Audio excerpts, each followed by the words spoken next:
Supreme കോടതി വിധിച്ചിട്ടും അംഗൻവാടി ജീവനക്കാർക്ക് gratuity നൽകുവാൻ നടപടിയില്ല. വിരമിക്കുന്ന സമയത്ത് നൽകേണ്ട അംശാദായവും 2016 ശേഷം നൽകിയിട്ടില്ല. 8 മാസമായി പ്രതിമാസ പെൻഷനും മുടങ്ങിയിരിക്കുകയാണ്. ഇതിൽ പ്രതിഷേധിച്ച് വിരമിച്ച അംഗൻവാടി ജീവനക്കാർ എല്ലാ കളക്ടറേറ്റുകൾക്ക് മുന്നിലും വ്യാഴാഴ്ച നിരാഹാര സമരം നടത്തും.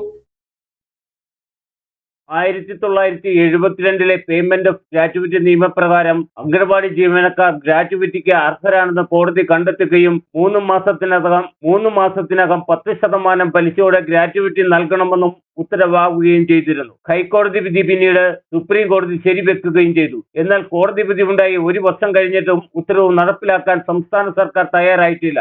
അതിനിടെ വിരമിക്കുന്ന സമയത്ത് കിട്ടേണ്ട അംശാദായം ക്ഷേമനിധി ബോർഡ് നൽകിയിട്ടില്ല. 1 ലക്ഷം മുതൽ 1.5 ലക്ഷം രൂപ വരെയാണ് വിരമിക്കുമ്പോൾ ജീവനക്കാർക്ക് ലഭിക്കേണ്ടത്. സർക്കാർ ഗ്രാന്റ് കിട്ടുന്നില്ലെന്നാണ് ഇതിന് സംസ്ഥാന അംഗനവാടി ക്ഷേമനിധി ബോർഡ് പറയുന്ന കാരണം. 8 മാസമായി പെൻഷൻ ലഭിക്കുന്നില്ല. വർക്കർമാർക്ക് 2500 രൂപയും ഹെൽപ്പർമാർക്ക് 1500 രൂപയുമാണ് പ്രതിമാസ പെൻഷൻ ലഭിക്കേണ്ടത്. വർഷങ്ങൾക്ക് മുമ്പ് വിരമിച്ച 500-ലധികം പേർക്ക് സാങ്കേതിക കാരണങ്ങൾ പറഞ്ഞ് ഇതുവരെ ക്ഷേമനിധി പെൻഷൻ അനുവദിച്ചിട്ടുമില്ല.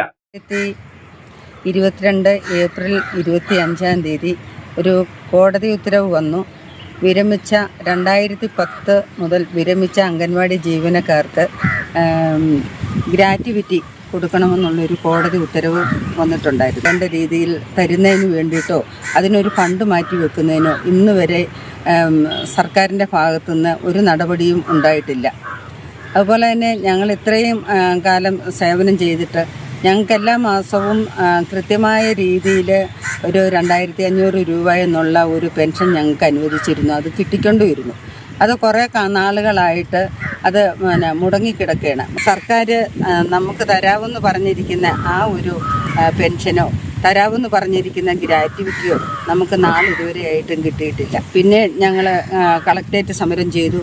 അതിനുശേഷം ഇപ്പം ഞങ്ങളത് വീണ്ടും കളക്ടറേറ്റിലും സിവിൽ സ്റ്റേഷനിലുമൊക്കെ നിരാഹാര സമരം നടത്താനായിട്ടുള്ളൊരു തീരുമാനത്തിൽ ഞങ്ങൾ ഇരിക്കുകയാണ്. അംഗനവാടിയിലെ ജോലിക്ക് പുറമെ കേന്ദ്ര സംസ്ഥാന സർക്കാരുകളുടെ മറ്റു ജോലിയും ഇവരുടെ മേൽ അടിച്ചേൽപ്പിക്കുന്നുണ്ട്. സംസ്ഥാനത്ത് 3,30,000 അംഗനവാടി ജീവനക്കാർ വിരമിച്ചിട്ടുണ്ട്. ഇവർക്ക് ഏകീകൃത സംഘടനയില്ലാത്തതും അംഗീകൃത തൊഴിലാളി യൂണിയൻ പ്രശ്നം ഏറ്റെടുക്കാത്തതുമാണ് സർക്കാർ ഇവരെ അവഗണിക്കാൻ കാരണം. ഗ്രാറ്റുവിറ്റി ഉടൻ നൽകുക, അംശാദായം 5 ലക്ഷമായി ഉയർത്തുക, പെൻഷൻ അതാത് മാസം വിതരണം ചെയ്യുക എന്നിവയാണ് ഇവരുടെ പ്രധാന ആവശ്യങ്ങൾ. ജില്ലകളിലെ കൂട്ടായ്മകളുമായി ആലോചിച്ച് സമരം ശക്തമാക്കുമെന്ന് retired anganwadi workers and helpers group in Kerala president S Sasikala അറിയിച്ചു. Idukki vision news, Upputhara.